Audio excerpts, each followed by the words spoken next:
नमस्कार दोस्तों।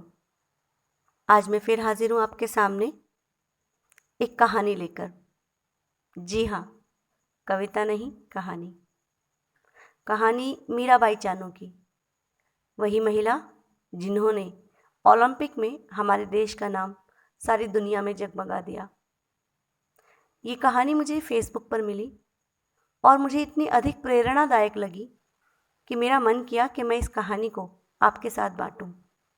इस कहानी को पूरा ज़रूर सुनिएगा और आपको कैसी लगी मुझे ज़रूर बताना। मीराबाई चानू की कहानी। उस समय उसकी उम्र 10 साल थी।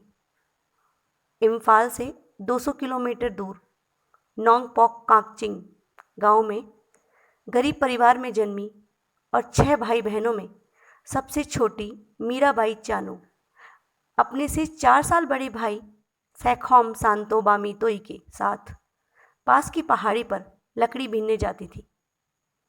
एक दिन उसका भाई लकड़ी का गट्ठर नहीं उठा पाया, लेकिन मीरा ने उसे आसानी से उठा लिया और वह उसे लगभग 2 किलोमीटर दूर अपने घर तक ले आई। शाम को पड़ोस के घर में मीराबाई चानू टीवी देखने गई तो वहां जंगल के बाहर उसके गट्ठर लाने की चर्चा चल पड़ी। उसकी माँ बोली, बेटी, आज यदि हमारे पास बैलगाड़ी होती तो तुझे गट्ठर उठाकर न लाना पड़ता। 11 साल की मीरा चानू बोली, बैलगाड़ी कितने रुपए की आती है माँ? इतने पैसों की जितने हम कभी जिंदगी भर देख भी ना पाएंगे। मगर क्यों नहीं देख पाएंगे? क्या पैसा कमाया नहीं जा सकता? कोई तो तरीका होगा बैलगाड़ी खरीदने के लिए पैसे कमाने का, चानू ने पूछा। तो तब गांव के एक व्यक्ति ने कहा, तू तो लड़कों से भी अधिक वजन उठा लेती है। यदि वजन उठाने वाली खिलाड़ी बन जाए तो एक दिन जरूर भारी भारी वजन उठाकर खेल में सोना जीतकर उस मेडल को बेचकर बैलगाड़ी खरीद सकती है। अच्छी बात है माँ, मैं सोना जीतकर उससे बैलगाड़ी खरीदूंगी, उसमें आत्मविश्वास था। उसने वजन उठाने वाले खेल के बारे में जानकारी हासिल की, लेकिन उसके गांव में वेट लिफ्टिंग सेंटर नहीं था। इसलिए उसने रोज ट्रेन से 60 किलोमीटर का सफर तय करने की सोची। शुरुआत इन्होंने इम्फाल के हुमन लंपक स्पोर्ट्स कॉम्प्लेक्स से की। एक दिन जाने में वह लेट हो गई। रात का समय हो गया था। शहर में उसका कोई ठिकाना न था, कोई उसे जानता भी न था। उसने सोचा कि किसी मंदिर में शरण ले लूंगी और कल अभ्यास करके अगले दिन शाम को गांव लौट जाऊंगी। एक अधूरा निर्माण हुआ भवन उसने देखा जिस पर आर्य समाज मंदिर लिखा हुआ था। वह उसमें चली गई। वहां उसे एक पुरोहित मिला जिसने उसे बाबा कहकर पुकारा और रात को शरण मांगी। बेटी, मैं आपको शरण नहीं दे सकता। ये मंदिर है। यहाँ एक ही कमरे पर छत है जिसमें मैं सोता हूँ। दूसरे कमरे पर छत अभी डली नहीं है, एंगल पड़ गई है, पत्थर की सिल्लियाँ पड़ी हैं, लेकिन पैसे खत्म हो गए। तुम कहीं और जाकर शरण ले लो। मैं रात में कहाँ जाऊंगी बाबा? मीराबाई आगे बोली, मुझे बिन छत के कमरे में ही रहने की इजाज़त दे दो। अच्छी बात है, जैसी तेरी मर्जी, बाबा ने कहा। वह उस कमरे में माटी एकसार करके उसके ऊपर ही सो गई। अभी कमरे में फर्श तो डला नहीं था। जब छत ही नहीं थी तो फर्श कहाँ से होता? लेकिन रात के समय बूंदाबांदी शुरू हो गई और उसकी आंख खुल गई। मीराबाई ने छत की ओर देखा। दीवार पर ऊपर लोहे की एंगल लगी हुई थी, लेकिन सिल्लियां तो नीचे थी। आधा अधूरा जीना भी बना हुआ था। उसने नीचे से पत्थर की सिल्लियां उठाई और ऊपर एंगल पर जाकर रख दी। फिर थोड़ी ही देर में दर्जनों सिल्लियां कक्ष की दीवार के ऊपर लगी एंगल पर रखते हुए कमरे को छाप दिया। उसने वहां एक बरसाती पन्नी पड़ी थी, वह सिल्लियों पर डालकर नीचे से फावड़ा और तसला उठाकर मिट्टी भर भर कर छत पर सिल्लियों पर डाल दी। इस प्रकार मीराबाई ने रात भर में छत तैयार कर दी। बारिश तेज हो गई और वह कमरे में आ गई। अब उसे न भीगने का डर था, क्योंकि उसने कमरे की छत खुद ही जो बना डाली थी। अगले दिन बाबा को सुबह पता चला कि मीराबाई ने कमरे की छत डाल दी तो उसे आश्चर्य हुआ और उसने उसे मंदिर में रहने के लिए हमेशा के लिए शरण दे दी, ताकि वह खेल की तैयारी वहीं रहकर कर सके, क्योंकि वहाँ से स्पोर्ट्स कॉम्प्लेक्स निकट था। बाबा उसके लिए खुद चावल तैयार करके खिलाते और मीराबाई ने कक्षों को गाय के गोबर और पीली माटी से लिपट कर सुंदर बना दिया था। समय मिलने पर बाबा उसे एक किताब थमा देते, जिसे वह पढ़कर सुनाया करती, और उस किताब से उसके अंदर धर्म के प्रति आस्था तो जाग ही, साथ साथ देशभक्ति भी जाग उठी। इसके बाद मीराबाई चानू 11 साल की उम्र में अंडर 15 चैंपियन बन गई और 17 की उम्र में जूनियर चैंपियन का खिताब अपने नाम कर लिया। लोहे की बार खरीदना परिवार के लिए भारी था। मानसिक रूप से परेशान हो उठी मीराबाई ने सोचा, अब यह समस्या का क्या होगा। उसने समस्या बाबा को बताई तो बाबा बोले, बेटी चिंता ना करो, शाम तक आओगी तो बार तैयार मिलेगा। वह शाम तक आई तो बाबा ने बांस की बार बनाकर तैयार कर दी थी, ताकि वह अभ्यास कर सके।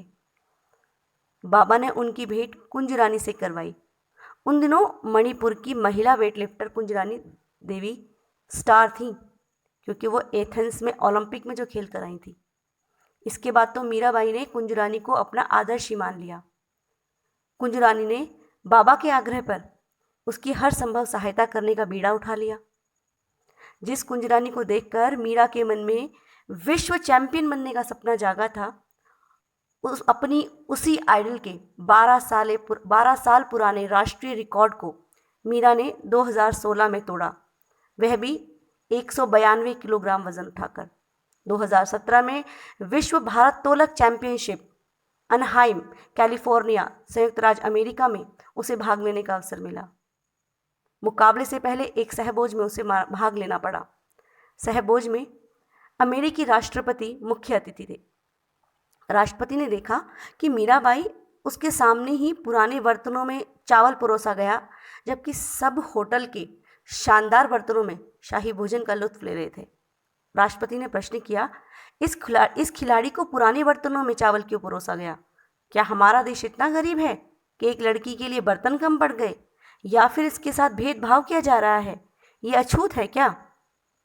नहीं महामहिम, ऐसी बात नहीं है। उसे खाना परोस रहे लोगों से जवाब मिला, इसका नाम मीराबाई है। यह जिस देश में भी जाती है वहाँ अपने देश भारत के चावल ले जाती है। यह विदेश में जहाँ भी होती है भारत के ही चावल उबाल कर खाती है। यहाँ भी यह चावल खुद ही अपने कमरे में उबाल कर लाई है। ऐसा क्यों? राष्ट्रपति ने मीराबाई की ओर देखते हुए उससे पूछा। महामहिम, मेरे देश का अन्न खाने के लिए देवता भी तरसते हैं, इसलिए मैं अपने देश का ही अन्न खाती हूँ। ओह, बहुत देशभक्त हो तुम। जिस गांव में तुम्हारा जन्म हुआ, भारत में जाकर उस गांव को एक बार अवश्य दर्शन करूंगा। राष्ट्रपति बोले, महामहिम, इसके लिए मेरे गांव जाने की जरूरत नहीं है। क्यों? मेरा गांव मेरे साथ है, मैं उसके दर्शन यहीं करा देती हूँ। अच्छा, कराइए दर्शन, कहते हुए उस मूर्ख लड़की की बात पर हंस पड़े राष्ट्रपति। मीराबाई अपने साथ हैंडबैग ले हुई थी। उसमें से उसने एक पोटली खोली, उसे पहले खुद माथे से लगाया, फिर राष्ट्रपति की ओर करते हुए बोली, यह रहा मेरा पावन गांव और महान देश। यह क्या है? राष्ट्रपति पोटली देखते हुए बोले, इसमें तो मिट्टी है। हाँ, ये मेरे गांव की पावन मिट्टी है। इसमें मेरे देश के देशभक्तों का लहू मिला हुआ है, इसलिए यह मिट्टी नहीं, मेरा संपूर्ण भारत है। ऐसी शिक्षा तुमने किस विश्वविद्यालय से पाई चानू? महामहिम, ऐसी शिक्षा विश्वविद्यालय में नहीं दी जाती, ऐसी शिक्षा तो गुरु के चरणों में मिलती है। मुझे आर्य समाज में हवन करने वाले बाबा से यह शिक्षा मिली है। मैं उन्हें सत्यार्थ प्रकाश पढ़कर सुनाती थी, उसी से मुझे देशभक्ति की प्रेरणा मिली। सत्यार्थ प्रकाश? हाँ, सत्यार्थ प्रकाश। चानू ने अपने बैग से सत्यार्थ प्रकाश की प्रति निकाली और राष्ट्रपति को थमा दी। आप रख लीजिए, मैं हवन करने वाले बाबा से और ले लूंगी। कल गोल्ड मेडल तुम ही जीतोगी। राष्ट्रपति आगे बोले, मैंने पढ़ा है कि तुम्हारे भगवान हनुमान जी ने पहाड़ हाथों पर उठा लिया था, लेकिन कल यदि तुम्हारे मुकाबले हनुमान भी आ जाएं तो भी तुम ही जीतोगी। तुम्हारा भगवान भी हार जाएगा तुम्हारे सामने कल। राष्ट्रपति ने वह किताब एक अधिकारी को देते हुए आदेश दिया, इस किताब को अनुसंधान के लिए भेज दो कि इसमें क्या है। जिसे पढ़ने के बाद इस लड़की में इतनी देशभक्ति उबाल मारने लगी कि अपनी ही धरती के चावल लाकर हमारे सबसे बड़े होटल में उबाल कर खाने लगी। चानू चावल खा चुकी थी, उसमें एक चावल कहीं लगा रह गया तो राष्ट्रपति ने उसकी प्लेट से वह चावल का दाना उठाया और अपने मुंह में डालकर चलते बने। बस मुख से यही निकला, यकीनन कल का गोल्ड मेडल यही लड़की जीतेगी। देवभूमि का अन्न खाती है ये। और अगले दिन मीराबाई ने स्वर्ण पदक जीत ही लिया, लेकिन किसी को इस बात पर आश्चर्य नहीं था सिवाय भारत की जनता के। अमेरिका तो पहले ही जान चुका था कि वह जीतेगी। बीबीसी जीतने से पहले ही लीड खबर बना चुका था। जीतते ही बीबीसी पाठकों के सामने था, जबकि भारतीय मीडिया अभी तक लीड खबर आने का इंतज़ार कर रही थी। इसके बाद चानू ने 196 किलोग्राम, जिसमें 86 किलोग्राम स्नैच तथा 110 किलोग्राम क्लीन एंड जर्क में था, का वजन उठाकर भारत को 2018 राष्ट्रमंडल खेलों का पहला स्वर्ण पदक दिलाया। इसके साथ ही उन्होंने 48 किलोग्राम श्रेणी का राष्ट्रमंडल खेलों का रिकॉर्ड भी तोड़ दिया। 2018 में राष्ट्रमंडल खेलों में विश्व कीर्तिमान के साथ स्वर्ण जीतने पर मणिपुर के मुख्यमंत्री एन बीरेन सिंह ने 15 लाख की नकद धनराशि देने का घोषणा की। 2018 में उन्हें भारत सरकार ने पद्मश्री से पुरस्कार से सम्मानित किया। यह पुरस्कार पर मीराबाई ने सबसे पहले अपने घर के लिए एक बैलगाड़ी खरीदी और बाबा के मंदिर को पक्का करने के लिए 1 लाख रुपए उन्हें गुरु दक्षिणा में दिए। ऐसी संघर्षमय प्रेरक गाथा विद्यालयों में पढ़ाई जानी चाहिए। जानती हूँ आज बहुत सी गलतियाँ की हैं, मेरी इन गलतियों को अनदेखा करते हुए मेरा साथ दें। प्लीज़ लाइक, सब्सक्राइब और शेयर करें।